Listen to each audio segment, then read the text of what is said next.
I wanted to talk a little bit about Noble Ape. And Noble Ape, for me, is more than 22 years worth of work. It's very interesting to actually think about a project, like how do you even begin to describe this thing, particularly to lay people that probably don't have a lot of interest in simulation.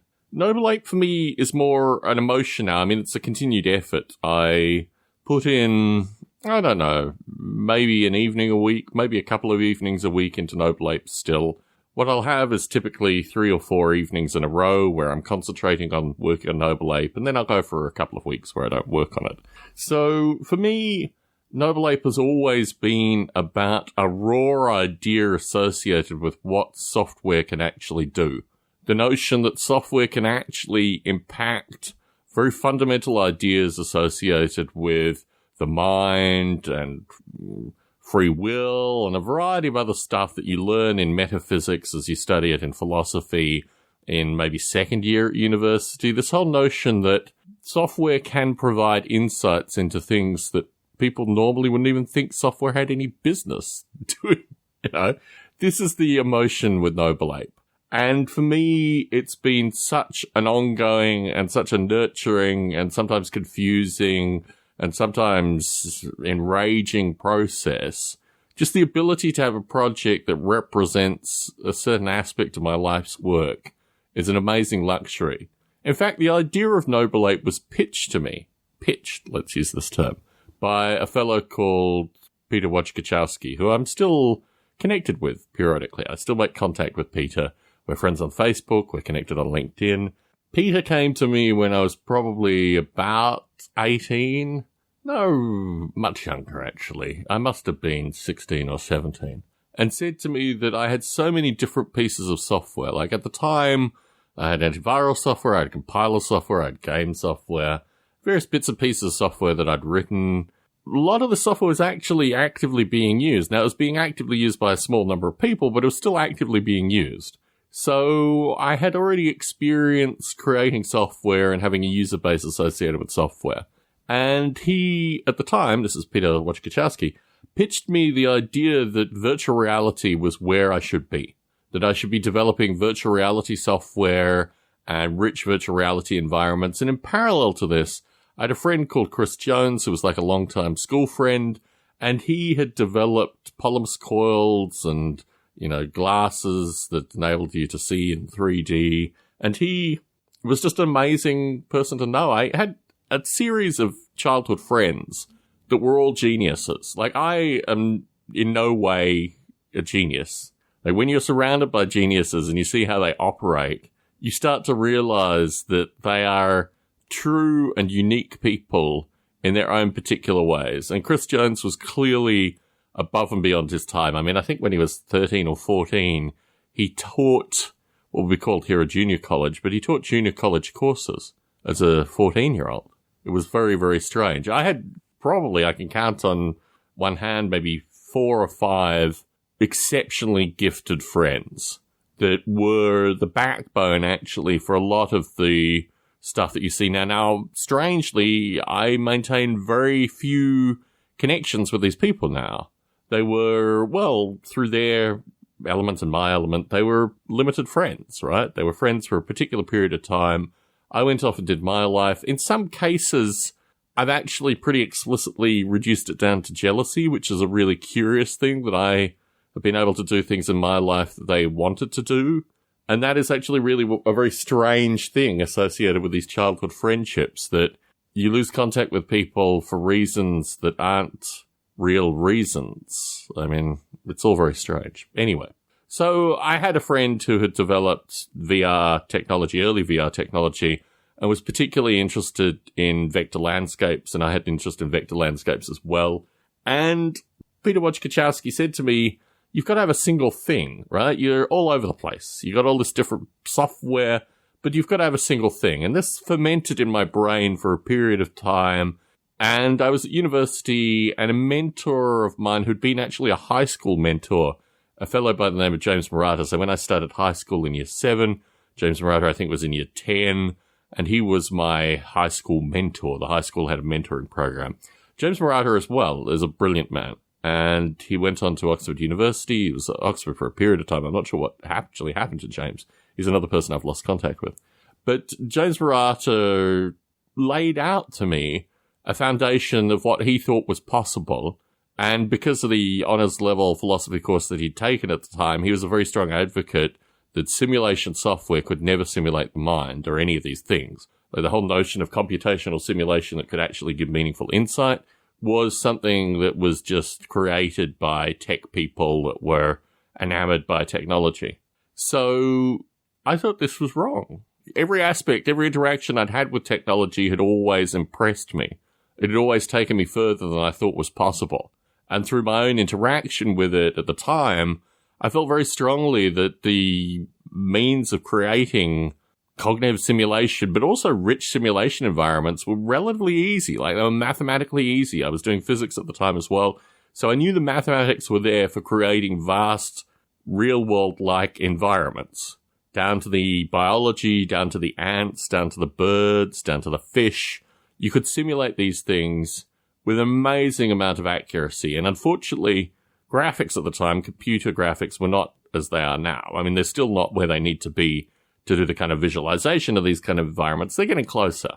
You just have to work with artists now, which is a secondary story. Anyway, so this rich set of possibilities was the foundation of Noble Ape. It was the idea, could I write software? Could I write software in a relatively short amount of time to create a rich simulation environment and put simulated entities within that simulation environment? Literally create the island at the time, which was called Nirvana, and put the Noble Apes on the island. And because I had existing bits of software, because I had various parts of this, it had a landscape, for example, I'd done quantitative antiviral analysis, a quantitative viral analysis.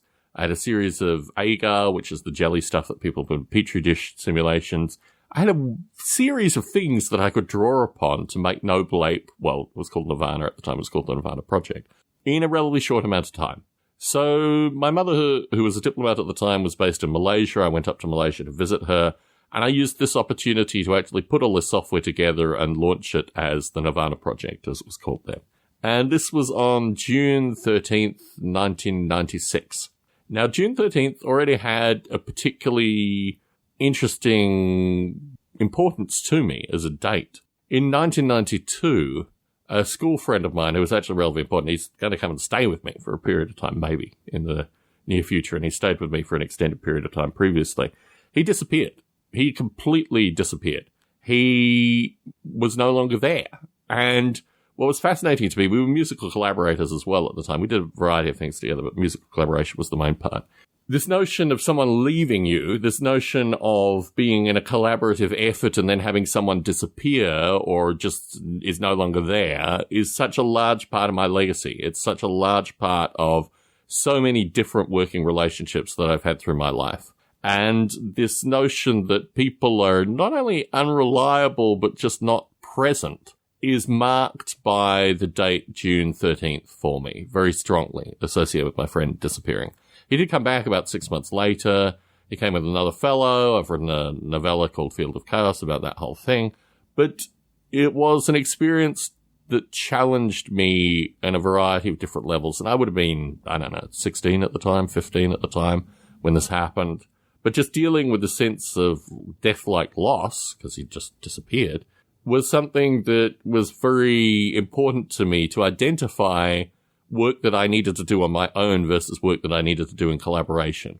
So Noble Ape was created. It was created through an email that was sent out to a variety of different mailing lists and things on June 13th, 1996.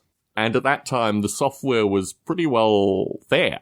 Then, in the end of, I don't know how it all came together, but I got a grant with the Australian Film Commission. It was a grant that was to be used explicitly for moving Noble Ape into something that was color and sexy, was, I think, the general term that was used. So I got a hardware grant, which enabled me to buy hardware and work on the simulation with the hardware.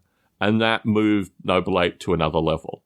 And I created an algorithm for displaying landscapes in real time very quickly and proceeded to show it to a variety of companies. And really, it was the vehicle, inadvertently, of getting me to the US. It was the vehicle primarily because I from the start of Noble Ape, from when I had first sent the email out, one of the people I sent the email out to was a media theorist called Douglas Rushkoff. He's still, I think, a professor at NYU, maybe. I don't know. I follow Douglas periodically. This is a theme here associated with losing contact with people. Anyway, so Douglas and I had been communicating about Noble Ape since 1996, and when we finally met in 1999, he was very overwhelmed by the meeting and wrote an article that was syndicated all over the world associated with my work, which did use the G word associated with it, which I've never really felt comfortable about. It's just persistence and effort, really. So he put out this article, and this article was the vehicle that got me to the US. Now, I'd already had contact with Wozniak. I'd already met Wozniak for lunch and knew his people and this kind of stuff. I already had contact with Apple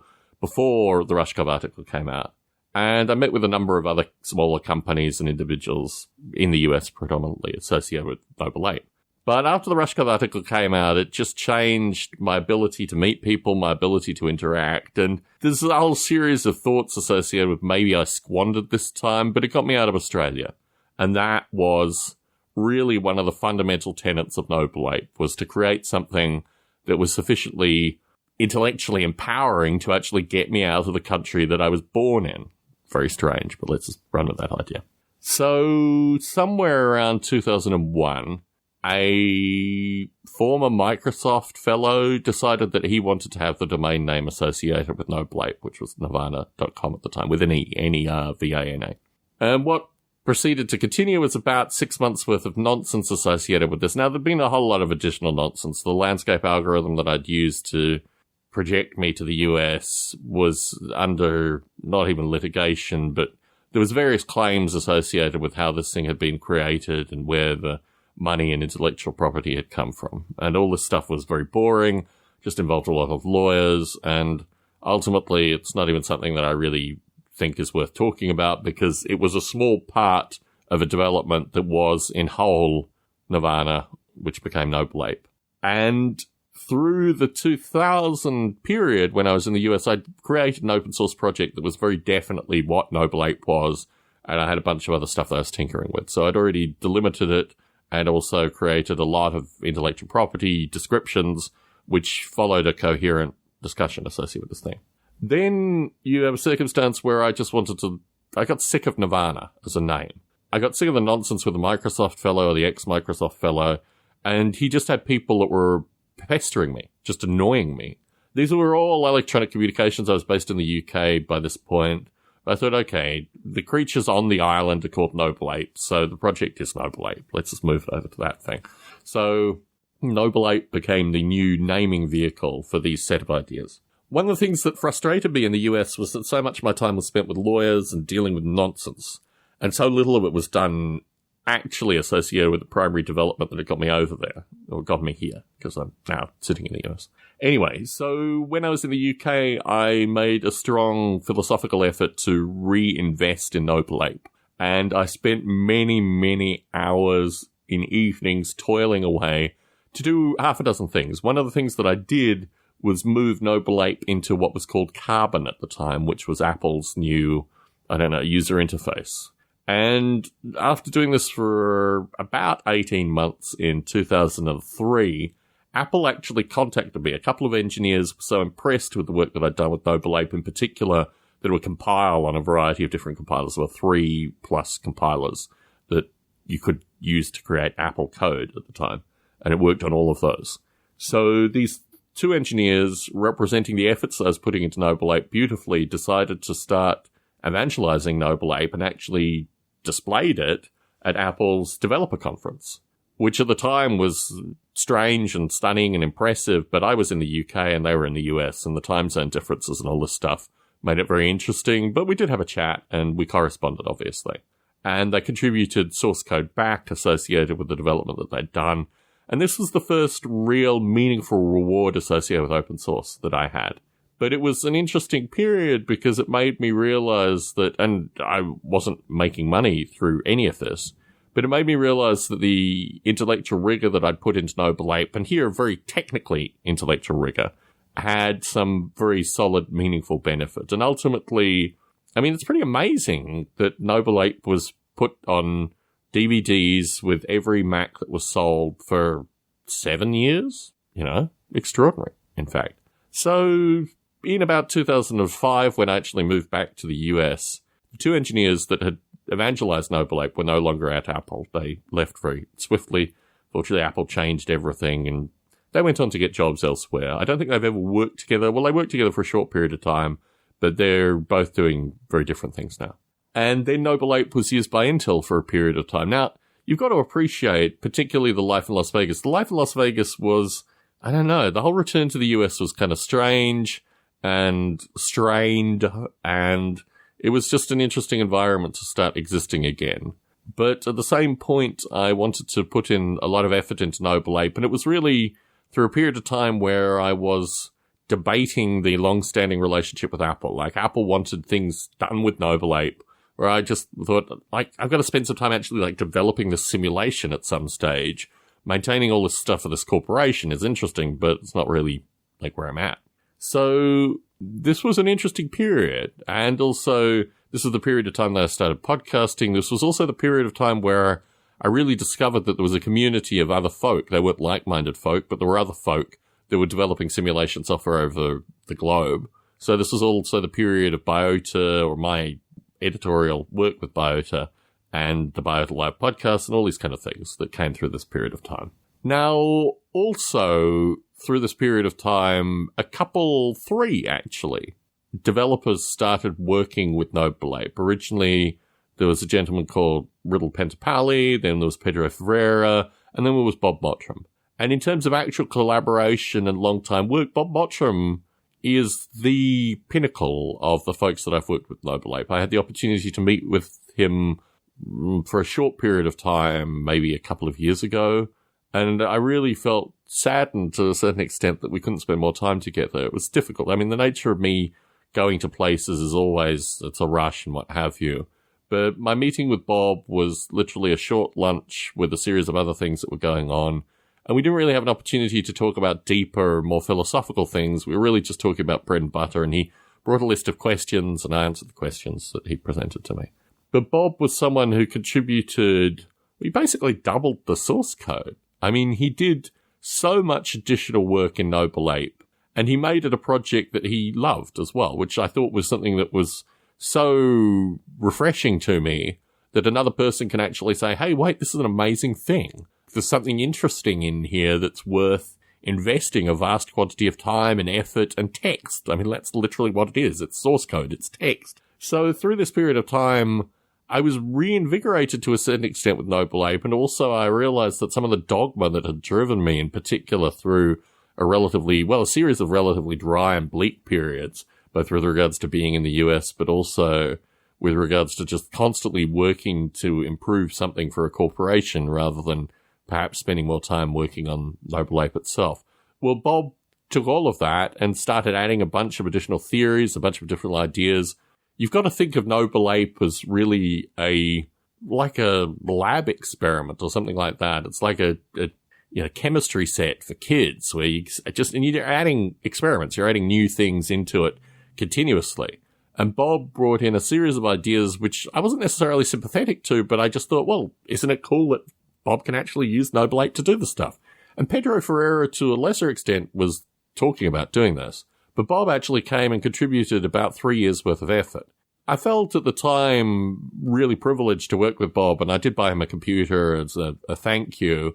But Bob was living through, effectively, what I felt like anyway, abject poverty through this period. He was not working, he was just working on Noble Ape. And I thought this whole thing, I don't know, some of that sat wrong with me, and I tried to help Bob as much as I could professionally, but it was just a difficult thing.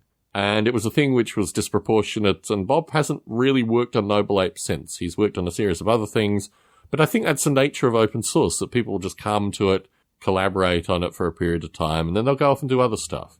And certainly what I found interesting was a lot of his, well, initially anyway, his future open source creations were similar, in some regard, have been influenced, let's say, by some of the underlying elements of Noble Ape as well. So, after Bob stopped developing Noble Ape, there was a period of time where I did a lot of, bug fixes and analysis. when you have large amounts of source code contributed, there are various underlying issues that you discover, kind of niggling. You work through them, you fix them, you make modifications. And this was really a period of time associated with re-analyzing, re-exploring what Noble Ape meant. And also through this period of time, I started publishing academically associated with Noble Ape. I mean, Bob facilitated a lot of that. The stuff that Bob added made Noble Ape considerably more interesting in terms of academic writing because it was based on existing academic theories. A lot of the stuff that I developed in Noble Ape was really sticking, my nose up at academia in some fundamental sense. I really had removed it from traditional neural networks and all these kind of things. I mean, I didn't want to do something that someone had already done. Whereas Bob's view was, you've got this rich simulation environment, let's try some theories from other people. Let's try using it for other things. And I tried through collaborative efforts to do some of that stuff with a fellow called Larry Yeager as well, with his simulation polyworld, tried to do some crossover. It never really worked out. So Noble Ape languished for a period of time after the excessive and introspective use of it by Bob Mottram. And also, this was a period of time where Biota, the organization that I had reinvigorated, kind of slowed down. The people involved with it weren't doing stuff with artificial life anymore, and it was all a very interesting period. But I come back to Noble Ape now, in large part because I've discovered a series of bugs that need fixing, but also because I feel it's like a long-term friend. It's actually a nurturing relationship that I have with this project, which is really a very strange thing. The notion that working on software, writing software, can be something that you get nurturing feedback from is really very interesting. The problems that I have with Noble Ape now are associated with the processor consumption, because ultimately what you want is these simulations running on iPhones and iPads and Android devices and all this kind of stuff. You want these simulations out to be omnipresent and interactable. And the power consumption elements of it, the fact that you're still doing a lot of mathematical processing, is really very difficult and kind of irritating to me, because I want to be able to run simulations like Noble Ape for extended periods of time on devices that aren't getting hot, aren't getting really hot. So this is still, and this ultimately was the interaction with Apple and Intel. They had components associated with this work too. Although in Apple's case and in Intel's case, they wanted the machines to get really hot.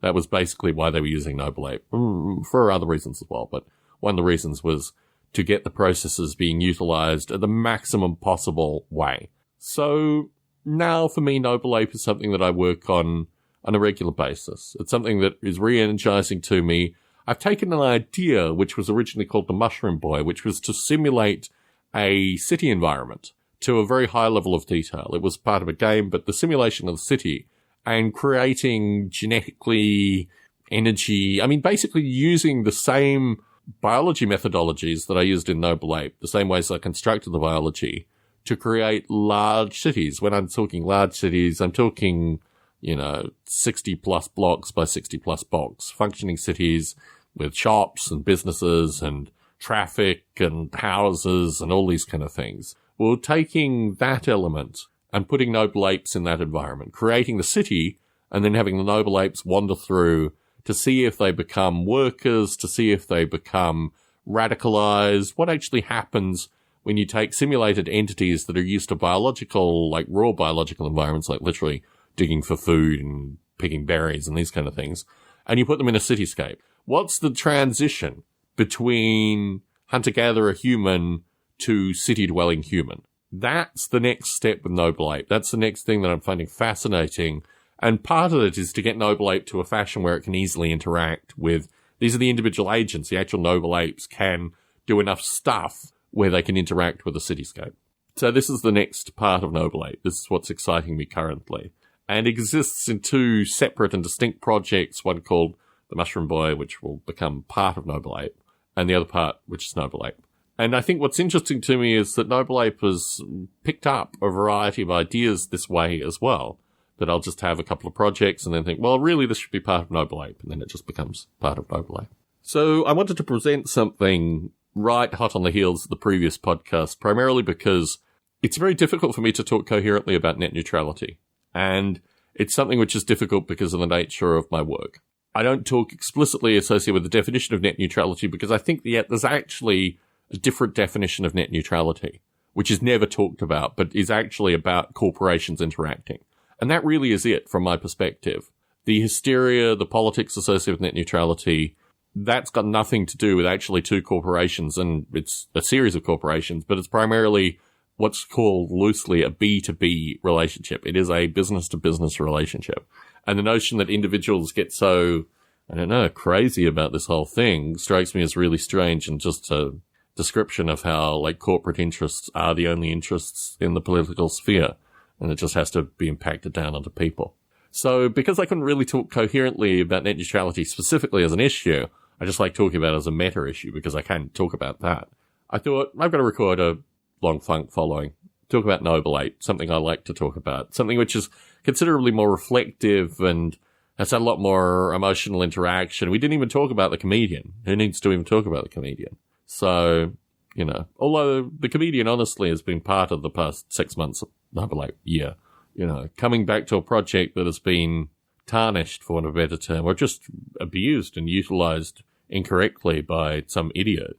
Yeah, that slowed down the development of Noble Ape through the past year. But thankfully that's coming to an end, and thankfully I can go back to my project, which is what I've been doing. Just enjoy working on it once again. Tom Barbalet, somewhat reflectively on a Sunday morning, reflecting in large part associated with the recording done Saturday evening, the night before. Signing out.